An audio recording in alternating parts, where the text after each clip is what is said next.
Hey, what is up, everybody? This is Stevie Breach coming to you here today, December 1st edition of Monday Night Raw. Following the splashdown, everything that happened over Survivor Series War Games weekend in San Diego. We're coming to you live from Glendale, Arizona, and the show.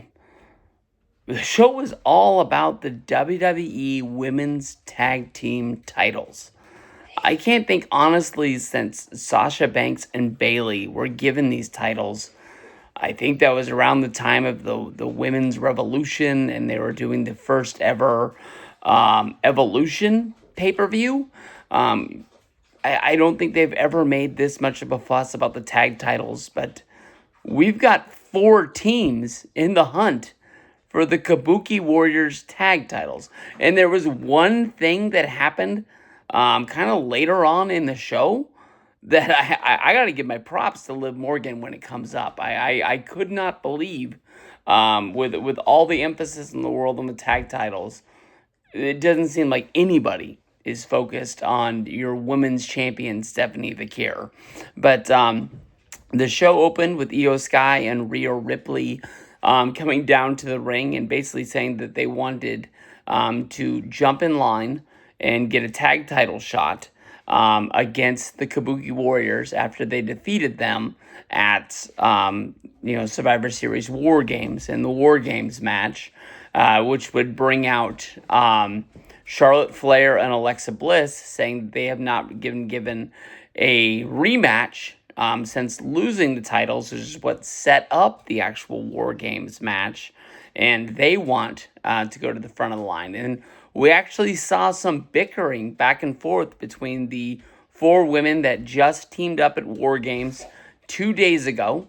Rhea said that, she knew that she was going to have some problems with Charlotte, but she didn't think it was going to come this fast. But the main event was set. Rhea Ripley, Io Sky going up against Alexa Bliss and Charlotte. At this point, I thought it was going to be a match on Raw. I didn't think it was going to be the main event. This was followed up right out of the gate by Jey Uso versus LA Knight in the John Cena Last Time Is Now tournament. I thought this was going to be a great main event for this show. I think the name power would have been enough to carry the show, and whoever won would be going into the finals. Is where you could have brought Gunther out, and you could have had like a little bit of a face-to-face in the whole deal. I honestly didn't think that LA Knight had a chance in this match, and he really surprised me. I think it's probably one of the most surprising wins on Monday Night Raw that I have seen in a good while. At one point during this match, Jey Uso, he climbed up to the top rope. He basically jumped off and did his little version of a splash and got a 1-2, and LA Knight just reversed it into a roll-up, and LA Knight pinned Jey Uso to advance to the finals of the tournament. I was really, really surprised. Once this was all over, we had Jey Uso pulling his best Chris Jericho 1996 impression of him on Nitro, basically flipping out, going over and like pounding on the announce table, and just basically just getting mad that he didn't get the win. We saw him basically toss over the Prime energy drink station. He threw the ringside stairs. This is going to come up when he is interviewed in the back about 30 minutes from now. The reason why he's flipping out is he's mad at Roman Reigns. For some reason, he's blaming Roman Reigns for him losing to LA Knight here.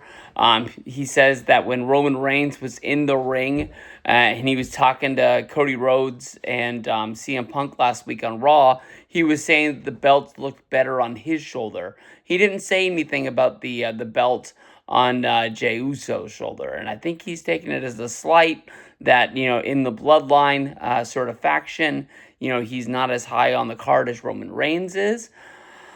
I don't know what this means. Are we looking at, setting up, Roman Reigns and Jey Uso having an interaction in the Royal Rumble or maybe in the Elimination Chamber? I don't really see them having a one-on-one match.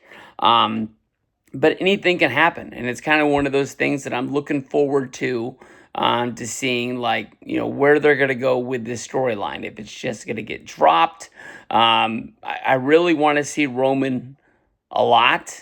A lot of times the road to WrestleMania doesn't start until the Royal Rumble. But to me, it's always like the shows leading up to the Royal Rumble, where you really can tell where they are going, and sometimes the Royal Rumble winner is very, very obvious. And when Roman's not around, he's going to be a name in the Rumble, but you don't think that he actually has a chance to actually win the whole deal. So I would love to see him on the Saturday night's main event shows.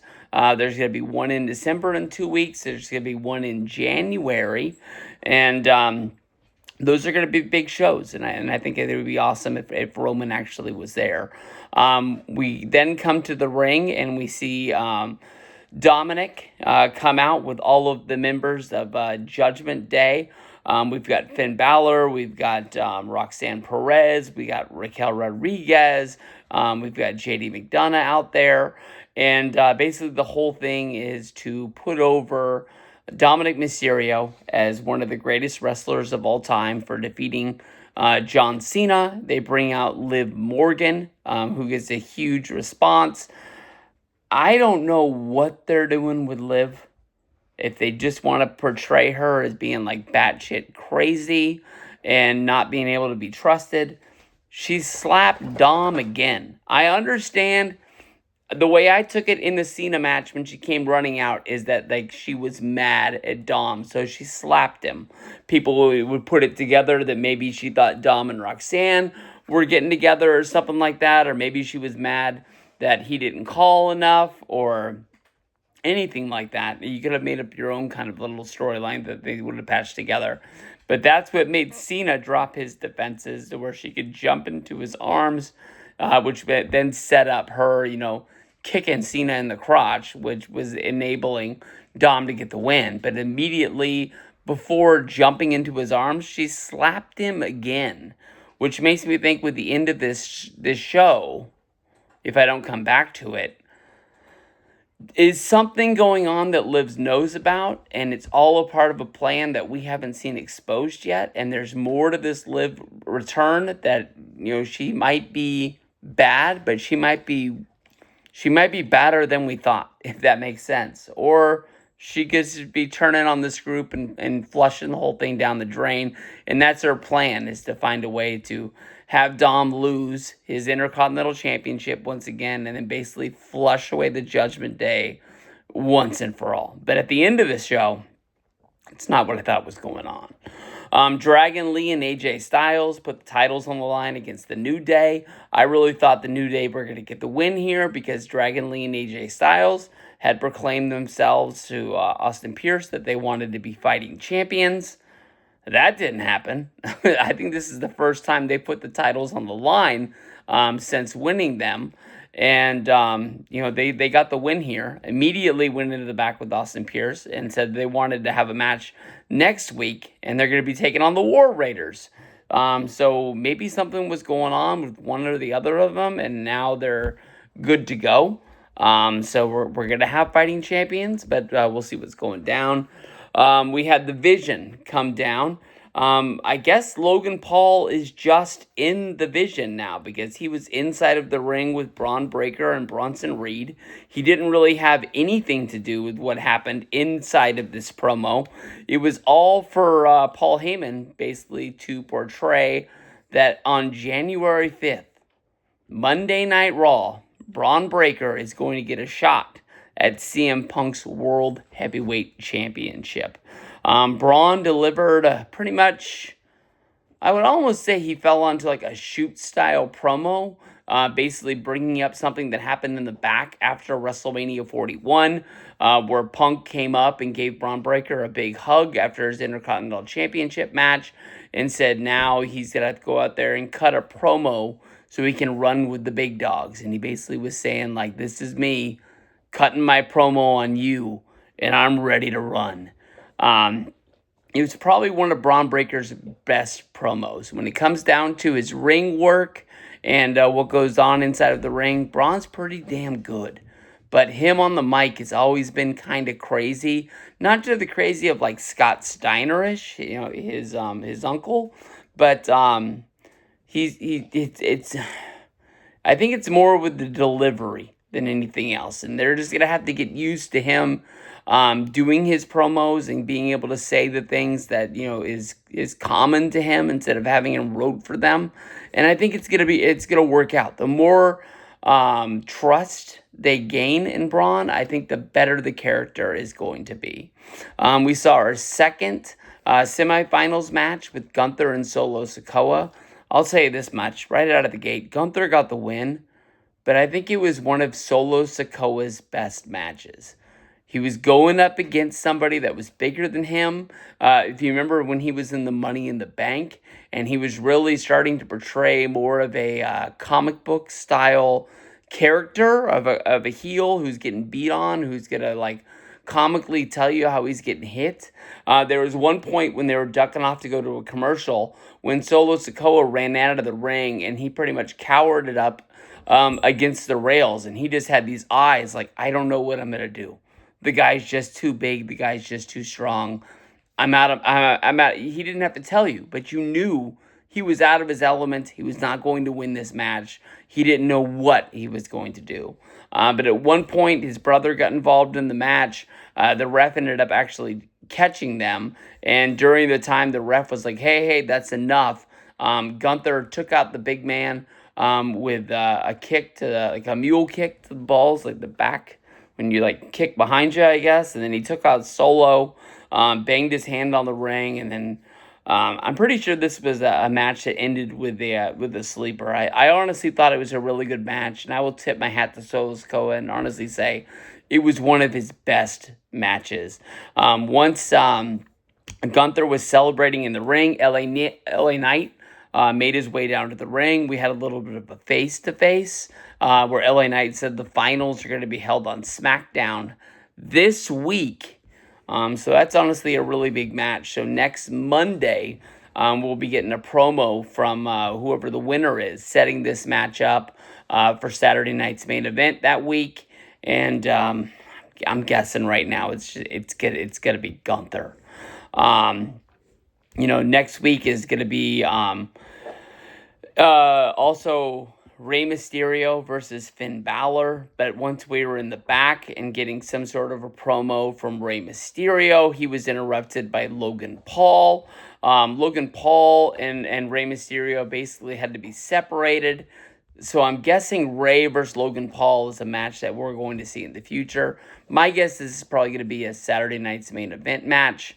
And I would pick Rey to beat Finn Balor next week to give him like a push towards this match against Logan Paul. Main event of this night ended up being Charlotte Flair and Alexa Bliss versus Rhea Ripley and Io Sky. This was not a barn burner. It was just one of those ones where you were kind of just like looking at the clocks, being like, something has to happen. Why in the world this is the main event? We're just trying to get to 7:30, and pretty much at the 7:30 mark, the Kabuki Warriors ran down from the back and basically caused a disqualification in this match. Immediately, Bayley as well as Lyra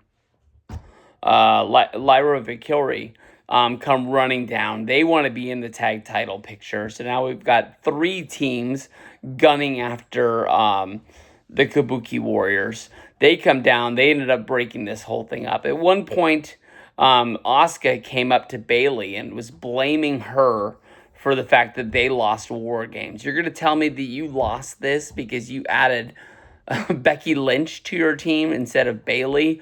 Becky Lynch might have been the one who tapped out to end War Games, but I'm guessing that in that position, Bayley wouldn't have had anything that she could have done at that time. When this fight was really going down, we had Liv Morgan emerge from the back. It looked like she was by herself, kind of just throwing people around on the outside of the ring. And at that point, we actually saw that Roxanne Perez and Raquel Rodriguez were inside of the ring kicking just as much ass. And, they were the last ones standing inside of the ring. And at that point, Raquel Rodriguez and Roxanne Perez picked up the tag titles. And at that point, Liv Morgan came walking over, and immediately we had Roxanne hand the belt to Liv. Like, I took your place. I defended your championship and lost it. This is yours. And at that point, Liv gave it back, which, sort of showed that the Judgment Day was not going to be ripped apart at any part. And it also sort of shows that Liv Morgan is the one smart person in the women's division. And I think she's gunning herself to want to go after Stephanie Vakir in the Raw Women's Championship. So that's what I think is going to be happening. So this was an all right Raw. We had a couple good matches, but all in all, when you end the main event on kind of like a let's just get to 7:30 and end this, it's going to be thinking like this wasn't that great. But biggest news of the night has to be that Braun Breaker versus CM Punk match that's going to be coming up on the first Raw in January. I believe it's the 5th. We've always said that the first Raw of the year, they like to kick off in like big fashion to show you like they know what's going down. Coming right after that is going to be the another Saturday night's main event. That one from Montreal, which is followed by the Royal Rumble. And then you're just on the road to WrestleMania. So we got to get this thing shifted into gear. So find out what's going on with Jey Uso and Roman Reigns. And have a good night. Peace out, everybody.